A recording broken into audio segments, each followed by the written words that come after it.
done and out of the way. Besides, I'm not a bad kid. I haven't done anything really that bad. I mean, it's a bad thing, but it's not that bad. And then we always call up comparisons. Well, at least I'm not as bad as, for example, right? Okay, and so we've got a tension at play here. Let's put it in our notes at 2b. This is a tension that is an internal conflict.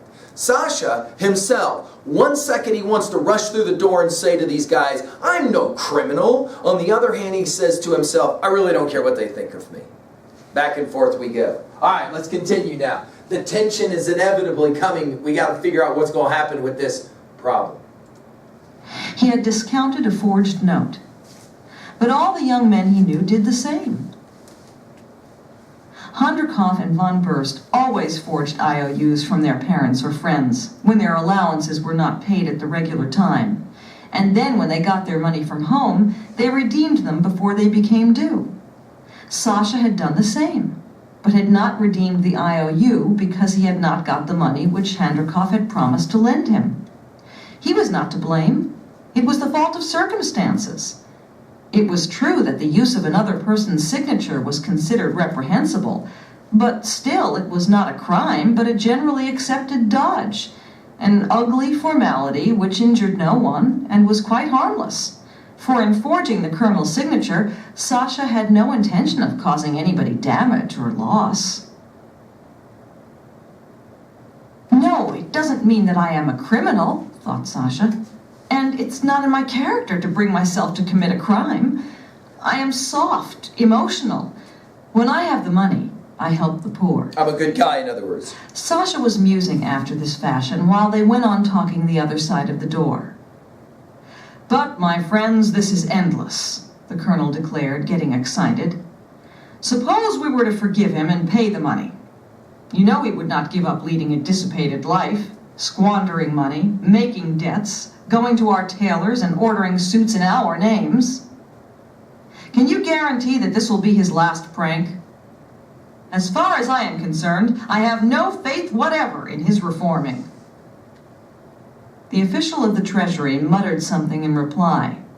After him, Ivan Markovitch began talking blandly and suavely again. The colonel moved his chair impatiently and drowned the other's words with his detestable metallic voice.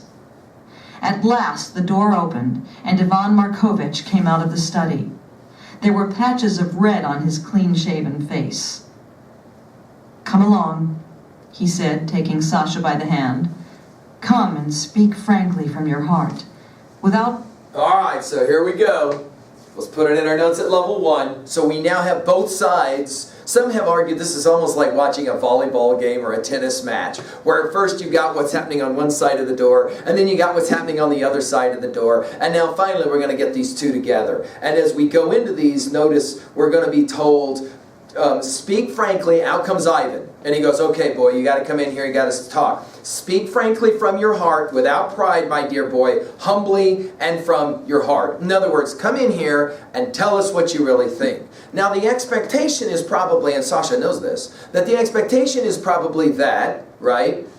These adults are expecting him to say, I screwed up, I am sorry.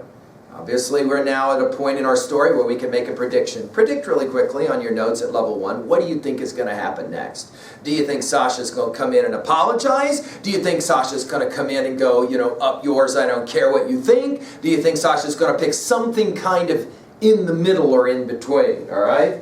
Okay, here we go. Sasha and the exchange, the heart of the story. Of pride, my dear boy, humbly and from your heart. Sasha went into the study. The official of the Treasury was sitting down. The colonel was standing before the table with one hand in his pocket and one knee on a chair. It was smoky and stifling in the study. Sasha did not look at the official or the colonel. He felt suddenly ashamed and uncomfortable. 262. He looked uneasily at Ivan Markovitch and muttered, I'll pay it. I'll give it back. What did you expect when you discounted the IOU? He heard a metallic voice. Chekhov promised to lend me the money before now. Sasha could say no more. He went out of the study and sat down again on the chair near the door. He would have been glad to go away altogether at once, but he was choking with hatred, and he awfully wanted to remain, to tear the colonel to pieces, to say something rude to him. He sat trying to think of something violent and effective to say to his hated uncle, and at that moment a woman's figure, shrouded in the twilight, appeared at the drawing-room door. It was the colonel's wife. She beckoned Sasha to her, and wringing her hands, said, weeping, "Alexandra, I know you don't like me, but listen to me. Listen, I beg you." "But, my dear, how can this have happened? Why, it's awful, awful. For goodness sake, beg them. Defend yourself. Entreat them." Sasha looked at her quivering shoulders, at the big tears that were rolling down her cheeks, heard behind his back the hollow, nervous voices of worried and exhausted people, and shrugged his shoulders. He had not in the least expected that his aristocratic relations would raise such a tempest over a paltry 1,500 rubles. He could not understand her tears, nor the quiver of their voices. Now, I've had students that say, this is such a fascinating case study, because this is exactly the way it seems to go. The last time I got in trouble, my parents, my dad was the one jacking me, and my mom was the one that stood back and waited, and then finally came in with a different approach. "Oh, honey, please, will you just apologize?"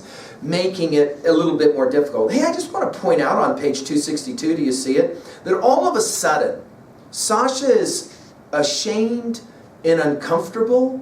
Notice he does the thing most kids do when they get in trouble.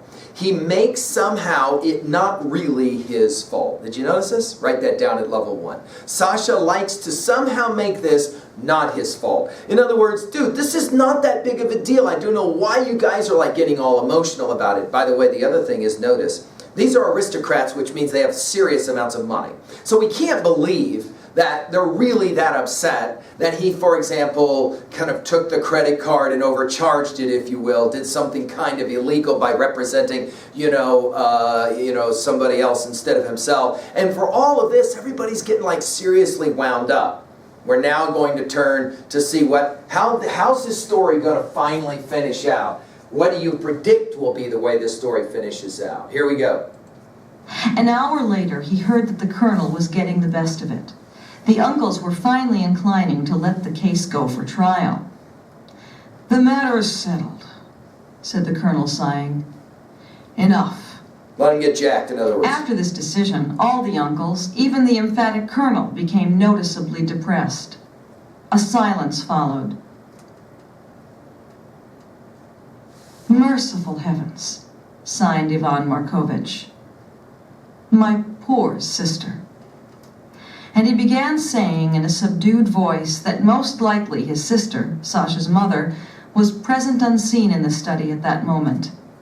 He felt in his soul how the unhappy, saintly woman was weeping, grieving, and begging for her boy. For the sake of her peace beyond the grave, they ought to spare Sasha. The sound of a muffled sob was heard. Ivan Markovitch was weeping and muttering something which it was impossible to catch through the door. The colonel got up and paced from corner to corner. The long conversation began over again. But then the clock in the drawing room struck 2.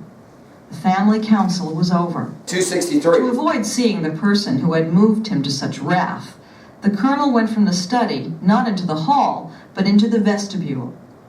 Ivan Markovitch came out into the hall. He was agitated and rubbing his hands joyfully.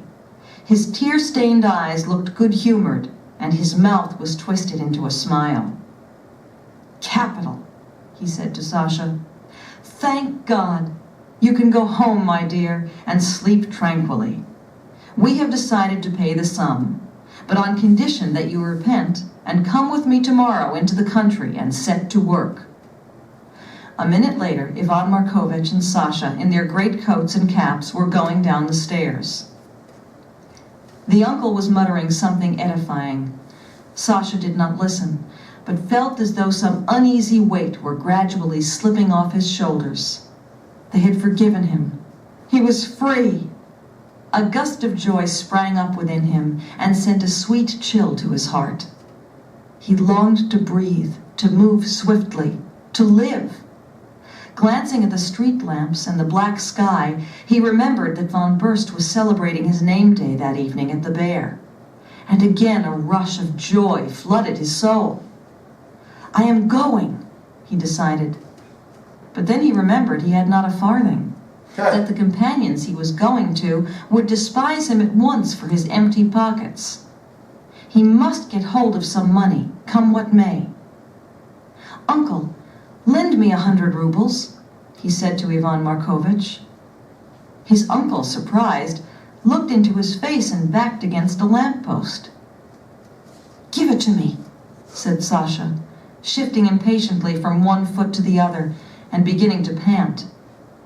"Uncle, I entreat you, give me 100 rubles. 264. His face worked. He trembled and seemed on the point of attacking his uncle. "Won't you?" he kept asking, seeing that his uncle was still amazed and did not understand. "Listen, if you don't, I'll give myself up tomorrow. I won't let you pay the IOU. I'll present another false note tomorrow." A threat. Petrified, muttering something incoherent in his horror, Ivan Markovitch took a 100-ruble note out of his pocketbook and gave it to Sasha. The young man took it and walked rapidly away from him. Taking a sledge, Sasha grew calmer and felt a rush of joy within him again. The rights of youth, of which kind-hearted Ivan Markovitch had spoken at the family council, woke up and asserted themselves. Sasha pictured the drinking party before him, and among the bottles, the women and his friends, the thought flashed through his mind. "Now I see that I am a criminal. Yes, I am a criminal." Now, the way that this story ends has always troubled sophomore readers. Because the story at level 1 is a really simple story about a boy that jacks it up, gets caught, sits outside a door, waits for 3 uncles, who obviously all 3 of them are concerned for any number of reasons for why he screwed it up so bad. He comes in, he's supposed to apologize. He can't apologize because he doesn't think he's really done anything that wrong. Finally, they decide, you know what, we're just going to let this thing go. We're not going to jack this kid. We're just going to pay his debt. We're going to ask that he promises that he will be more honest and more hardworking, and we're just going to forget it. The kid is immediately relieved. Yay, I'm done, yay, I'm done. I didn't get jacked, that's awesome. On his way out the door, though, he turns to the one uncle who has been most supportive to try and get him off the hook and says, "Dude, I need some money because I got to go party tonight." And the uncle is like looking at him like, "Are you serious, Smithy, right now? We just saved you from getting seriously jacked and ruining the family name, and you're asking me for more money? If you don't give me money, I'm going to make sure that I really get the family in trouble. I'm going to go out and do something even worse than what I just did. Now, give me the money." And the uncle's like, "Okay." The last insight is the more interesting one. And it takes us back to the title of the text, a problem. The insight for the kid is, maybe I am a criminal after all. Before I was telling myself I'm really not that bad of a person, but maybe I think I am. That is to say, give me the money, I'm going to go have a good time and party. And I know there are adults in my life who are going to work really hard to let me off so I don't get jacked. End of story. Let's jump to 2A. What is it that's the major message or theme of a story like this? Hey, can I say this out loud? This is not a story we teach to freshmen easily, because this is a more sophisticated, mature story. It begs some interesting questions about what exactly does a story like this really mean? Let's talk about it for a moment. Begin at level 2A with possible messages. One possible rendering is that families will do almost anything to save their family honor. Especially families that have wealth and power, in this case they're aristocrats, and they do not want to be embarrassed. And yet, notice the kid kind of knows that. So, point number 2, Kids who are raised with money and power have a tendency to learn early on how to use that, to manipulate that in some way. So in other words, if I jack it up and embarrass you, you're not going to like that. So I'm going to make sure that you give me what I want, and I can always threaten to go out and really embarrass the family if you don't give me what I want. Another way to say that is, this is a major obvious message here. Kids who grow up being raised this way have a tendency to become very spoiled, and they know how to use that kind of thing to their advantage. Finally, number 3. It's clear that Chekhov was very concerned in the Russia of his day about the new or the modern youth. I would write that term down, the modern youth. Today we would call, of course, you guys, the postmodern youth. That is to say, the notion is something is fundamentally wrong when kids can violate the law and not get jacked because adults want to save them from the pain and by extension save the family from the pain. Which does beg a really interesting question that we're going to have to enjoy at level 3 in a bit. Do you agree or disagree with letting a kid get off the hook when the kid has done something that clearly should be punishable? This is kind of like a student of mine many years ago who did steal the credit card and the car, ran up to Billings, and had a fine day of it. The family didn't know where the kid was. The police are sent. Finally, they find out that the kid is in Billings having a great weekend, charging up the family credit card. The family was a family of means. So when the bill came back as $6,000 that this kid had charged up, because he needed to buy a few things while he was in Billings, and he wanted to enjoy a few restaurants and the like, the question was, do you just pay off the debt and be done with it? And the law enforcement wanted to know from the family, what do you want to do in a situation like this? Do you want us to go ahead and send the young man through the proper legal channels? That is to say, put him in certain kinds of situations where he's going to be punished? Or are you going to deal with this because you got to decide whether you're going to press charges or not? The kid read this story and had to confide out loud, I think I'm a lot like this kid. That is to say, I knew I upset my parents, but quite honestly, I didn't really care. Because for some reason, I just didn't feel like it mattered that much. Notice that Sasha in our story, we're told, is kind of depressed. He's not very happy. He doesn't have a sense of why he's living in this world, but he does know that he likes to party and have a good time, which is why he makes his next demand, give me some more money. That is to say, I'm going to get from you what I can get from you, and I really do not care who I hurt. Family, or even myself, I really don't care. Because in the end, it doesn't matter. That is to say, the life of a young man or woman who has no sense of meaning or purpose can pretty easily go this road. Notice the insight, though, at the end, and let's jump now to 2B. Characterization. It's fascinating to ask sophomores, do you identify with Sasha? The number of sophomores who often say, I hate to say this, but I probably in my life have had an attitude like this once or twice. That is to say, I'll get really bad grades. And my family will say, you are embarrassing us with these wretched grades or with inappropriate behavior at school. And the kid will often respond by saying, you know what? I just really don't care. I try to care. I just can't care. What difference does it make? Notice we have all these different characters who are standing around the kid. The weeping Ivan, please, please, let's not turn this into a major problem for him. Let's let him off, let him off. At 3A, what's the text for you that comes to mind here most readily? A movie, for example, where a kid probably should get jacked and he doesn't get jacked. Or the opposite, he does. The film maybe that you know of where the kid gets in trouble and the parents say, leave him in jail, that's where he belongs, he broke the law. Versus the family that says, no, we're definitely not letting our son stay in jail. We definitely have to keep him out of jail because that makes our family look bad. What is that text for you?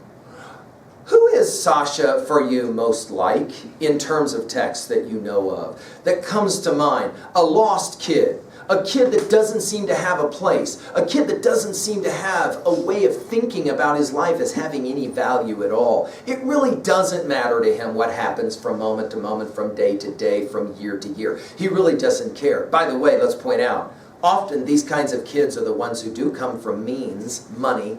That is to say, notice, he can just ask his uncle for more money. If he came from an exceptionally poor family, he knows he couldn't ask his family for any money like Uncle Ivan. But here Uncle Ivan has the money. Uncle Ivan's kind of stunned. Notice the generation gap. Uncle Ivan cannot understand this kid. He just kind of looks at him like, dude, we just got you off the hook and here you are threatening me and demanding money? Fine, here's more money. You're a good boy. I know you're going to figure it out. Finally, this is a tough question at 3B, but let's ask it nonetheless. To what degree do you see some elements of Sasha in you? To what degree have you found it true in your own life? Watch this one. To what degree in your own life have you found it the case that if somebody gives you something, you have a tendency to not respect it very much? You have a tendency to kind of destroy it, ruin it, lose it, right? But on the other hand, if you have to work for something really hard, you have a tendency to kind of respect it in some way. Finally, 3B question. This story always leads to having to decide this. What do you think would have been the best thing to do? Is the best thing to do to jack the young man? That is to say, no, son, you broke the law's going to break you. That's the way the world works. You need to learn that now, learn that now. Or are you more inclined to think that it's probably better to not punish the kid, especially if you have the financial means to be able to get the kid off? Will Sasha, do you think, evolve ever into a responsible young person until he is held responsible by the adults in his life? Do these adults actually show him appropriate action? By the way, this is made more difficult. Why? Because Sasha is an orphan.